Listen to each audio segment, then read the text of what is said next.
Today we're covering how to fix, let me come this way, how to fix your car door if you're closing it and it's smacking here. You can see that the door is sagging in relation to the rest of the body, and when you hit it, see that it's moving up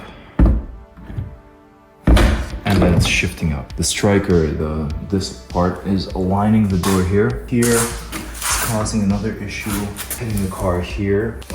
We're about to do the fix here and here, but if you see it, it's actually wearing down the inside of these hinges, the inside of these latches, so it might even be, hopefully it's not too late for me, but hopefully it isn't.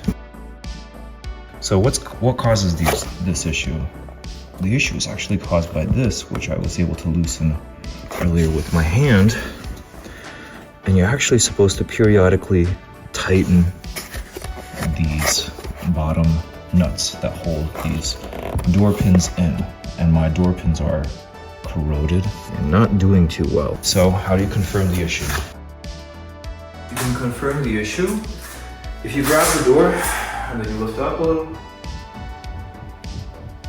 It's moving like that. Let me show you how to fix that.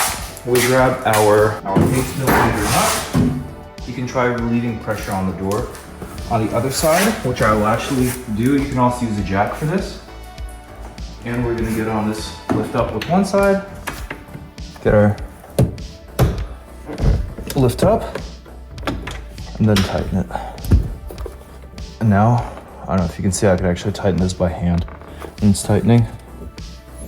And you're supposed to periodically do this.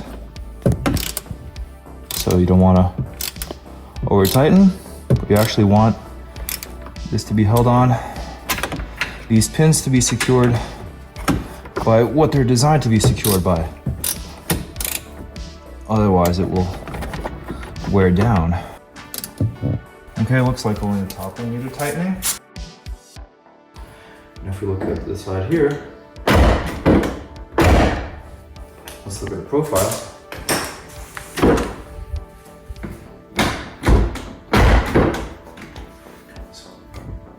So my pins are worn, so it's not as fixed, but it's not as egregious. I'm gonna keep playing with this. I might have to de-pin. That'll be another video. But otherwise, maintenance item of tightening those nuts.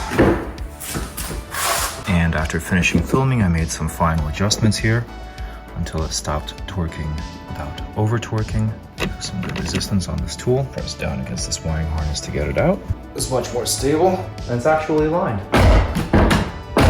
I'm really glad I didn't have to buy door shims, because that stuff is welded on, and de-pinning is hard. And as a maintenance item, white lithium grease that we technically could have done before. Inside of there, and there. Be a little too late for mine because the pins have done their thing onto these hinges, but it's better. We'll see how it lasts without it. We're gonna wipe down the excess shortly.